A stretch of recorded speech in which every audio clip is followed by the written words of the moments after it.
on this week's episode of The Chris and Andre Show.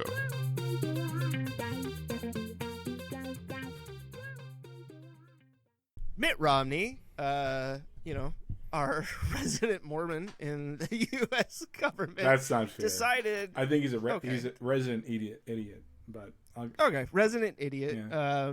In our U.S. government decided to go on Fox News today and complain about the infrastructure bill, specifically about raising taxes on billionaires, because God knows that nobody stands up for the 10 billionaires that we have in this country. They are woefully underrepresented compared to the other, 6 billion of us? How many people live in the United States? I don't know. 350. Doesn't matter. 350 million. 350 million. Sure. That sounds like a great number. No, that's Anyways, actually true. No, I believe you. I believe you. Andre, when have I ever doubted you? Let's start back. Okay, that one time doesn't count, though. Okay. But yeah, so he basically says, don't raise taxes on the billionaires because they won't invest in the stock market. They'll buy paintings and ranches. Not things to create new jobs. Not things to create jobs. Yeah, because everybody knows that the stock market creates jobs. I guess stockbrokers, right? And everybody knows that billionaires love to buy ranches and then go shovel their own horse shit. Yeah. That's just so stupid and so disingenuous. Like, you know that he doesn't actually believe the words that are coming out of his mouth as he says them. And so I, for one, feel like, my tweet, which I still feel is pretty damn hilarious, was essentially Mitt Romney proving once again why he was never fit to be president in the first place.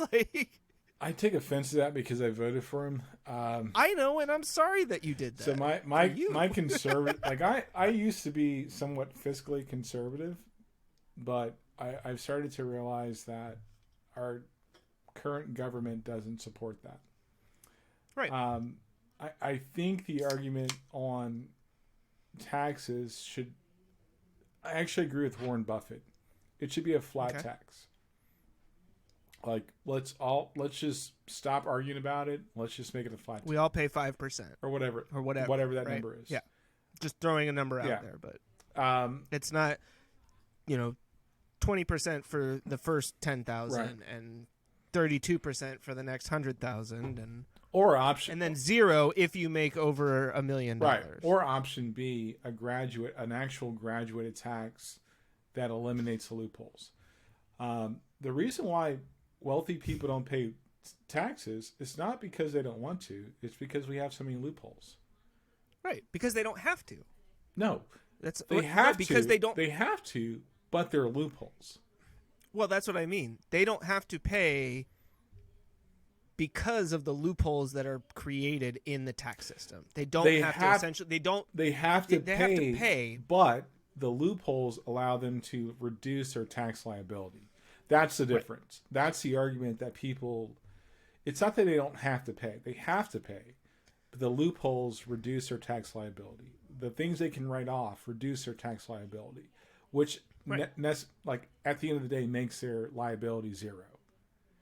Right. That's what we should be arguing against, not so much of, they should pay more taxes. No, that hasn't worked since World War II when we actually instituted the federal tax. Right. Raising the tax rate on billionaires will not change anything if we do not enact rules that eliminate the loopholes, which means ultimately you don't really need to raise the tax percentage. You just have to eliminate the loopholes so that they are actually being responsible for that tax percentage. Right? Is what it boils down to. Warren Buffett says he'd love to pay this. He'd love to pay taxes, but the loopholes. Seriously, and it's. That's where when I say that they don't have to, right? That the loopholes give them the ability to reduce their tax liability to essentially 0. Yeah. And so through that, they are not. Then you basically aren't, because your tax liability is 0. You're paying hardly anything on it, or you're getting money back from the government, like a lot of us do at the end of the year, right? Actually, I don't. Well, yeah. If you do it right, you should owe the government a very small amount of money when it comes time to pay your taxes. That's what I've always been told, because essentially that's even debatable, right? There's some loopholes that are available to some, but not others, right? So it all depends on how you navigate that whole process. So, but there's so many loopholes, right? At this point, that's part of it. I mean, there's just enough to part make of it it is the unfair. tax preparation Right. lobbyist as well, Right. right? I mean, that's a huge factor in this. Part of the reason that the tax system hasn't been simplified over the years is because you have groups like H&R Block and all these other tax preparation services who are like, yeah, no. If people could just pay the amount, I mean, it's the whole reason that the government knows what you're supposed to pay in taxes. They knew it. Right? They knew it before The they IRS knew it before, like the W-2 was. Exactly, before it was ever sent. Yep. And yet, we're basically told, you have to figure it out. And if you're wrong, we're going to come and get you, right? How does that make any sense? The way you illustrate that is so hilarious. We know. But isn't it true? We know. You gotta go figure it out. And if you're wrong, we'll be at your door. To hear the rest, tune into this week's episode of The Chris and Andre Show.